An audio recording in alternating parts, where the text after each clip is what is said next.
Fake news cyber క్రైమ్స్ను control చేయాలి, దేశమంతా ఒక యూనిట్గా పనిచేయాలి సీఎం రేవంత్. సైబర్ నేరాలు ఆర్థిక వ్యవస్థకు ప్రమాదం, సైబర్ సెక్యూరిటీలో దేశంలోనే రాష్ట్రం నంబర్ 1.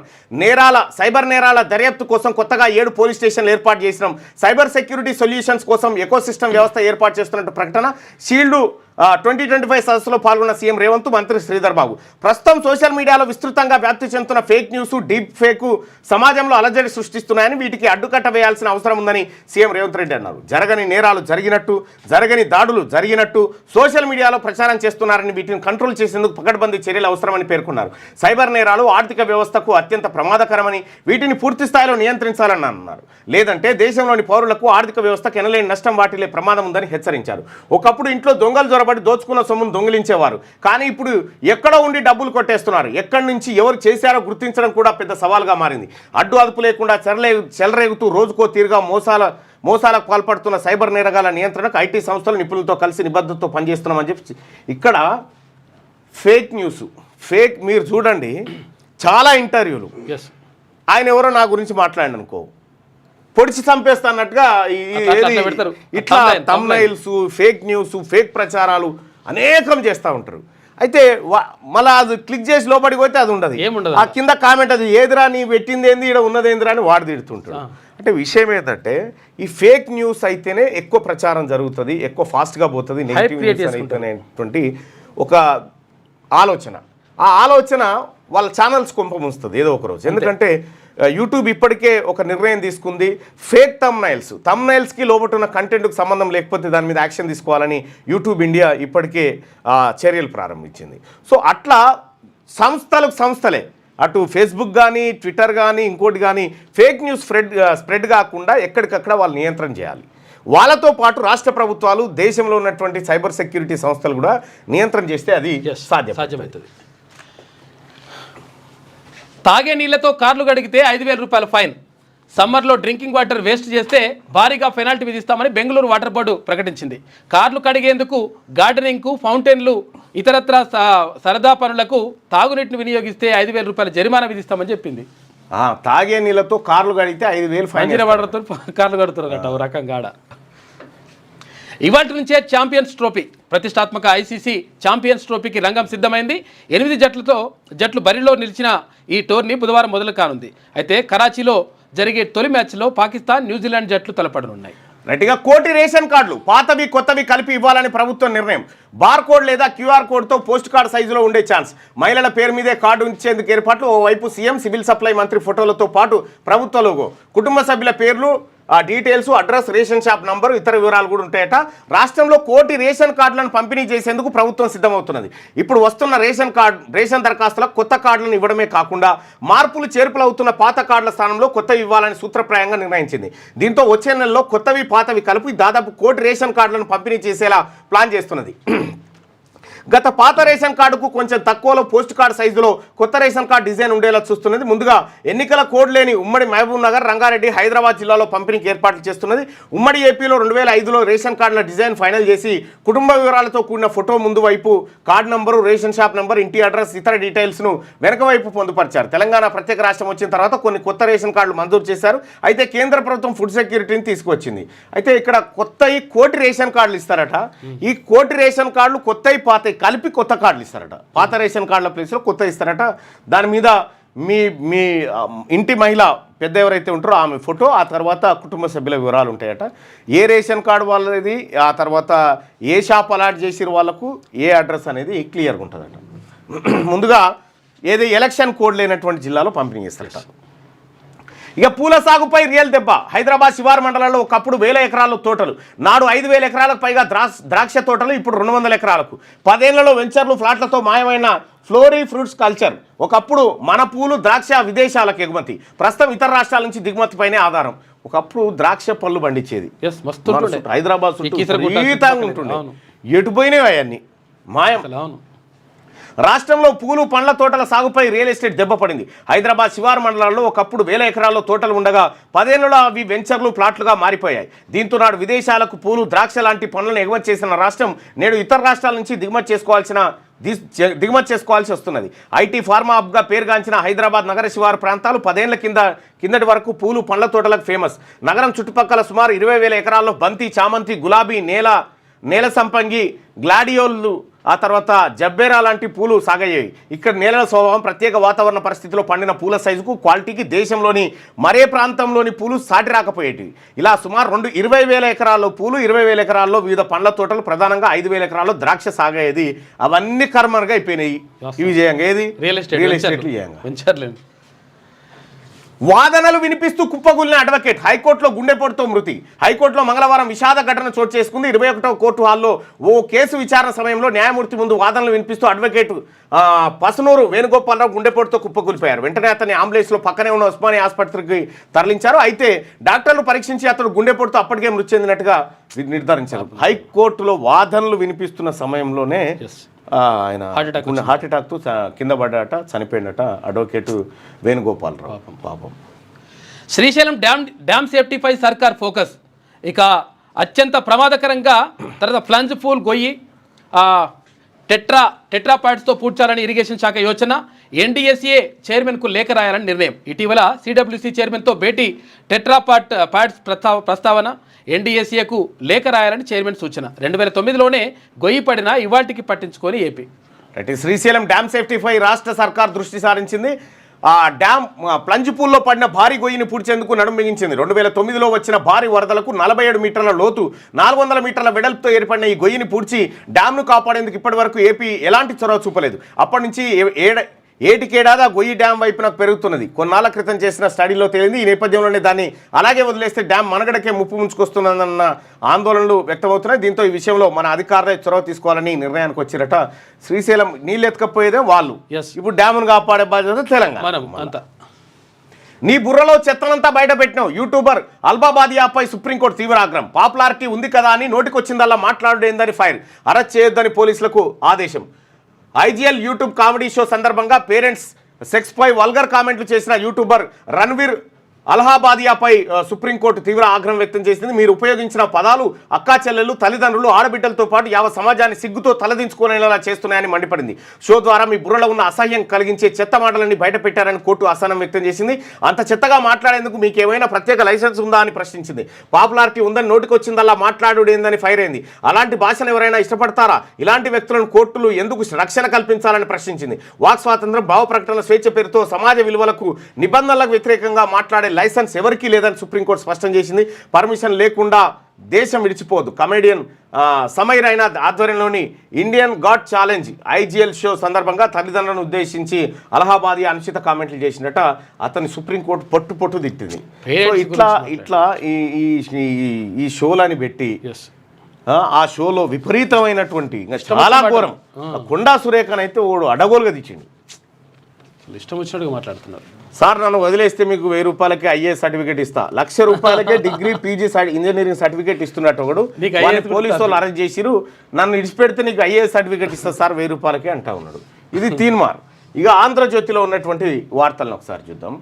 వన్డే సమరం నేటి నుంచే ఛాంపియన్స్ ట్రోఫీ. హాట్ ఫేవరెట్గా భారత్ రేపు బంగ్లాతో తొలిపోరు. ఆదివారం పాకిస్తాన్తో. వివరాలు స్పోర్ట్స్ పేజీలో ఆంధ్రజ్యోతిలో మనం చూడొచ్చు. ఇక సైబర్ నేరాలతో సమాజానికి ముప్పు. రోజుకో కొత్త రూపంలో సైబర్ నేరగాళ్ల మోసాలు. గతేడాది దేశవ్యాప్తంగా 22,812 కోట్ల రూపాయల దోపిడీ. సోషల్ మీడియాలో అవాస్తవాల వ్యాప్తి. అడ్డుకట్ట వేయకపోతే ఆర్థిక వ్యవస్థకు నష్టం. సైబర్ నేరాల కట్టడిలో role model Telangana. Cyber security సదస్సులో సీఎం రేవంత్ రెడ్డి మాట్లాడిండు. సాగు ఏఐలతో బ్రెజిల్లో బ్రెజిల్తో ఒప్పందం, తర్వాత ఎంవైఓ కుదుర్చుకున్నారు. ఐఓఎస్ దిగజారుతున్న కొందరు ఐఏఎస్ల తీరు. ఒకప్పుడు ప్రజోపయోగమే పరమావధి, ఇప్పుడు నాయకులతో అంటగాగడమే విధి. ఒకప్పుడు పథకాల రూపకల్పనకు పెద్దపీట, ఇప్పుడు ఆస్తులను కూడబెట్టుకోవడానికే స్కెచ్. ప్రభుత్వ భూములు ధారాదత్తం చేయడానికి ప్లాన్లు, అక్రమాన్ని సక్రం చేయడానికి తరుణోపాయాలు. కొందరు ఐఏఎస్లకు ఏజెంట్లు, రహస్య పెట్టుబడులు. నాయకులతో కుమ్మక్కై ఆదాయార్జనపైనే దృష్టి. నిజాయితీగా పనిచేసే వారిపై నాయకుల చిన్న చూపు. అటువంటి వారికి మంచి పోస్టింగ్ దక్కడం గగనమే. ముఖ్యమంత్రి రేవంత్ రెడ్డి వ్యాఖ్యల నేపథ్యంలో చర్చ జరుగుతూ ఉందట. కొంతమంది ఐఏఎస్లు నాయకులకు అంటగాగుతున్నారు. ఇది ముఖ్యమంత్రి గారే అన్నాడు. జర ఆఫీసులు ఇడిచిపెట్టండి, ప్రజల్లోకి పోండి, ఈ లేజీతనం పనికిరాదు అని చెప్పి సీరియస్గా వార్నింగ్ ఇచ్చిన పరిస్థితుల్లో ఇప్పుడు అయితే వాస్తవానికి చాలామంది కదులుతారు ఆఫీసులకి. తెలంగాణకు 131 టీఎంసీలు, ఆంధ్రప్రదేశ్కి 27 టీఎంసీలు. ఈ ఏడాది మిగిలిన కాలానికి వాటాలివే. ఇప్పటికే 639 టీఎంసీలు వాడిన ఏపీ నీటి పంపకాలకు 2015 ఒప్పందానికి కట్టుబడి మినిట్స్లో కృష్ణా బోర్డు. అగో తెలంగాణకు 131 టీఎంసీలు, ఆంధ్రప్రదేశ్కి 27 టీఎంసీలు. మిగిలిన నీళ్ళు ఇప్పుడు మిగిలిన నీళ్ళ అంతా ఆల్రెడీ వాడేసి వాళ్ళు. నీటి పంపకాలకు 2015 ఒప్పందానికి కట్టుబడి మినిట్స్లో కృష్ణా బోర్డు. ట్రైబ్యునల్ తెచ్చేదాకా 66-34 నిష్పత్తిలో పంచుకోవాలని స్పష్టీకరణ. నీటి వినియోగానికి ప్రణాళికలు సమర్పించాలని ఇరు రాష్ట్రాలకు సూచన.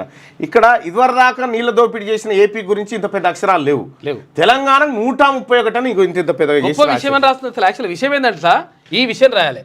ఏంటంటే ఇప్పటికే 639 టీఎంసీలు వాడిన ఏపీ అనేది పెద్దగా రావాలి. కానీ అది రాకుండా ఇంత హెడ్లైన్ లో కూడా ఇంత మాయాచాలం చూడు. మొన్న మొత్తం ఏమంటుంటే బీసీలుగా బలా బీసీ అని చెప్పేసి ఒక స్టోరీ రాసింది. రాసినప్పుడు ఏం చేస్తుందంటే ఆంధ్రజ్యోతి ఏం చేస్తుందంటే ఇంత మీది తీసుకుపోయి వచ్చేస్తుంది. బలా బీసీ అని రాసి లోపల దాన్ని పట్టుకొని ముందుకు పోతే రూపాయలు 6,000 కోట్లు ఇవ్వండి. జంట జలాశయాల గోదావరి జలాల తరలింపునకు అవసరం. పాలమూరు రంగారెడ్డికి నీటి కేటాయింపులు చేయాలి. రాష్ట్రాల నీటిపారుదల శాఖ మంత్రుల సదస్సులో మంత్రి ఉత్తమ్. తాగునీటి స్థిరీకరణకు 16,000 కోట్లు ఇవ్వండి కేంద్రాన్ని కోరిన మంత్రి సీత. విషయం ఏంటంటే అసలు యాక్చువల్గా ఇక్కడ ఏది 811 టీఎంసీలల్లా 550 టీఎంసీలు తెలంగాణకు రావాలి. అయితే 299 టీఎంసీలకి సంతకం పెట్టొచ్చుండు కాక. అయితే పెట్టొచ్చిన తర్వాత ఆ 299 టీఎంసీలన్నా వాడిండా అంటే అందులో 100 నుంచి 170 టీఎంసీలు ఎక్కువ వాడుకున్నట్ట వాళ్ళు ఏపీ వాళ్ళు ఈ 299లో కూడా. అది కథ. రూపాయలు 300 కోట్లే ఉద్యోగుల బిల్లుల చెల్లింపై సర్కార్ సీలింగ్. నెలకు కనిష్టంగా 1000 కోట్లు అవసరం. కానీ అన్ని బిల్లులు కలిపి 300 కోట్లు మించొద్దని ఆర్థిక శాఖకు ప్రభుత్వం ఆదేశాలు. సంక్షేమ పథకాలకే నిధులు మళ్లించాలని స్పష్టం. నిధులు సమకూరాక బిల్లుల చెల్లింపంటూ తమ బిల్లులు ఎప్పుడు చెల్లిస్తారంటూ నెలల తరబడి కళ్ళు కాయలు కాసేలా ఎదురు చూస్తున్న ఉద్యోగులు ఉపాధ్యాయులకు ప్రభుత్వం పిడుగులాంటి వార్త చెప్పింది. పెండింగ్ బిల్లులను ఇప్పట్లో చెల్లించలేమని తేల్చేసింది. ఉద్యోగులు పదవి విరమణ చేసిన వారు వాళ్ళు ఎట్లా బతారు? వాళ్ళు ఉద్యోగస్తులు పదవి విరమణ చేసినటువంటి వాళ్ళ జీవితాలు ఏం కావాలి? వాళ్ళు ఎట్లా బతకాలి? వాళ్ళకి బిల్లులు ఇవ్వకపోతే? కాంట్రాక్టర్లకు బిల్లులు ఆపూరి తప్పే ఉంది. ఏం కొంపలు కొట్టుకపోతున్నాయి దాంతో ఏమైనా అలుగులు దుంకి పారేది ఉందా ఇప్పుడు తెలంగాణలో? ఉద్యోగస్తులకు రావాల్సినటువంటి డిఏలు రావాల్సినటువంటి పిఆర్సీలు రావాల్సినటువంటి ఏవి ఇవ్వకపోతే వాళ్ళు ఎట్లా బతారు మరి? ఈ పెద్ద పెద్ద కాంట్రాక్టర్లు ఆపురి 1000 కోట్లు లక్షల కోట్లు ఈ చిన్న చిన్న కాంట్రాక్ట్ ఉద్యోగులు పదవి విరమణ చేసిన వారి బిల్లుల చెల్లింపై సీలింగ్ విధించింది. ఒక నెలలో చెల్లించే బిల్లుల మొత్తం 300 కోట్లకు మించరాదని ఆర్థిక శాఖ సుస్పష్టంగా ఆదేశాలు ఇచ్చింది. అంతకు మించి ఒక్క పైసా చెల్లించిన ఆర్థిక శాఖపై భారం పడే అవకాశం ఉంది. కేసీఆర్ చేసిపోయినటువంటి పెంట ఆర్థిక వ్యవస్థను చిన్న భిన్నం చేసిపోయింది. ఆ రిటైర్మెంట్లు ఇప్పుడు ఎందుకు అవుతున్నాయి అంటే 3 ఏళ్ళు పెట్టిండుగా ఎక్కువ. గట్టిగా జేఎన్టీయూ వీసీగా కిషన్ కుమార్ రెడ్డి 16 ఏళ్ల తర్వాత వర్సిటీ ప్రొఫెసరే ఉపకులాధిపతిగా హర్షం వ్యక్తం చేస్తున్న సిబ్బంది. హర్షం వ్యక్తం చేస్తుంది చేస్తుంది ఈమె. అర్ధరాత్రి సిఈసి ఎంపిక సుప్రీం ఉత్తర్వుల ఉల్లంఘనే. రాహుల్ గాంధీ విమర్శ. ఆర్థిక వ్యవస్థ సర్వనాశనం. కేంద్ర సర్కార్పై ఖర్గే ధ్వజం. ఎంత పెద్ద వార్త! అర్ధరాత్రి సిఈసి ఎంపిక ఓదికి సుప్రీంకోర్టులో విచారణలో ఉండంగా చేసేసారు. పెద్ద రాహుల్ గాంధీ ఫోటో ఇక్కడ అసలు యాక్చువల్గా ఒక సైడ్ ఇక్కడ వేసేసి పెద్దగా వేసేసి ఇది జరిగింది, అన్యాయం జరిగిందని సిఈసి అంటే ఈ దేశంలో ప్రభుత్వాలను పెట్టి ఇంకో ప్రభుత్వాన్ని దించేటువంటి పెద్ద వ్యవస్థ. ఆ వ్యవస్థ వార్త చీఫ్ ఎలక్షన్ కమిషన్ అట్లా చేసిరని చెప్పేసి అంటే హైదరాబాద్ కిటకిట. ఢిల్లీ కన్నా భాగ్యనగరంలో అధిక జనసాంద్రత. అక్కడ చదరపు కిలోమీటర్కు 11,313 మంది, ఇక్కడ 18,161 మంది. 2031 నాటికి 3.92 కోట్లకు చేరనున్న తెలంగాణ జనాభా. వచ్చే 10 ఏళ్లలో మనమేమో 3,95,00,000 ఆధార్ కార్డులు ఇచ్చేసినాం. ఇప్పుడు వచ్చే 10 ఏళ్లలో భారీగా పెరగనున్న వృద్ధుల సంఖ్య.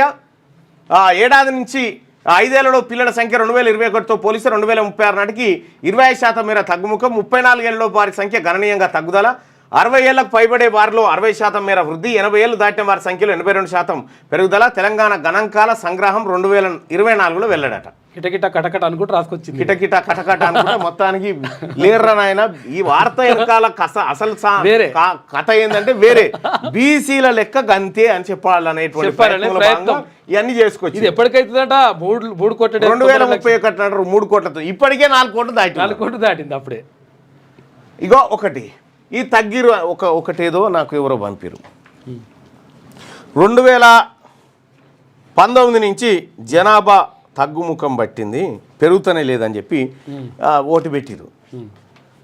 అది చెప్తుండగానే 150 కోట్లు క్రాస్ అయ్యి చైనా దాటిపోయింది.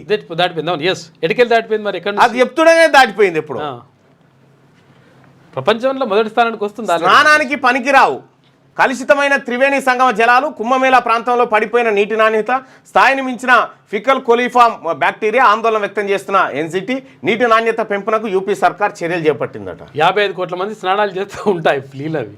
మొత్తం ఎన్జిటి చెప్తుంది అసలు కై పనికిరావాలి. మహాకుంభు కాదు మృత్యుకుంభు ఏర్పాట్లలో యూపీ విఫలం. బెంగాల్ ముఖ్యమంత్రి మమతా బెనర్జీ ధ్వజమెత్తినటువంటి వార్త ఇక్కడ మనం చూడొచ్చు. రైట్గా బీసీసీఎంకు పెరుగుతున్న మద్దతు, కులగణన సర్వేతో మొదలైన చిచ్చు, ఆసక్తికర డిస్కషన్కు దారితీసిన పీసీసీ చీఫ్ మహేష్ కుమార్ గౌడ్ వ్యాఖ్యలు, ఇంట్రెస్టింగ్గా మారిన ఏఐసీసీ ఓబీసీ అధ్యక్షుడు అజయ్ సింగ్ యాదవ్ కామెంట్స్, బీసీలో అనూహ్యంగా పెరిగిన చైతన్యం, ఇప్పుడు కాకుండా ఇంకో 4 ఏళ్లలో రాష్ట్రానికి బీసీ ముఖ్యమంత్రి ఖాయమనే భావన. సో కులగణన సర్వే పుణ్యమో బీసీలో వస్తున్న చైతన్యమో కానీ తెలంగాణలో బీసీసీఎం నినాదం జోరందుకుంది. ఇటీవల బీసీల సాధికారిత చట్టసభలో బీసీలకు అనాదిగా జరుగుతున్న అన్యాయంపై రాష్ట్ర వ్యాప్తంగా గట్టి చర్చ మొదలైంది. కులగణన సర్వే తర్వాత అన్ని రాజకీయ పార్టీలో బీసీ ప్రకంపనలు స్టార్ట్ అయ్యాయి. అధికార పార్టీకి సంబంధించిన కీలక నేతలే బీసీ ముఖ్యమంత్రి ప్రస్తావన తేవడం ఆసక్తికరంగా మారింది. ఈ నెల 17న గాంధీభవన్లో టీపీసీసీ అధ్యక్షుడు మహేష్ కుమార్ గౌడ్, ఏఐసీసీ ఓబీసీ విభాగం అధ్యక్షుడు అజయ్ సింగ్ యాదవ్తో కలిసి మీడియా సమావేశం నిర్వహించారు. అయితే ఈ సందర్భంగా మహేష్ కుమార్ గౌడ్ ఆసక్తికర కామెంట్ చేశారు. ఇప్పటికే రేవంత్ రెడ్డి ముఖ్యమంత్రిగా కొనసాగుతారని, భవిష్యత్తులో మాత్రం బీసీలే సీఎం కావచ్చు అన్నారు. ఇక ఆయనతో పాటు ప్రెస్ మీట్లో పాల్గొన్న ఏఐసీసీ ఓబీసీ విభాగం అధ్యక్షులు అజయ్ సింగ్ యాదవ్ కూడా ఒక విధంగా మహేష్ కుమార్ గౌడ్ చేసిన కామెంట్స్కు బలం చేకూరే వ్యాఖ్యలే చేశారు. తెలంగాణకు మున్ముందు బీసీ నాయకుడే ముఖ్యమంత్రి అవుతారన్నారు.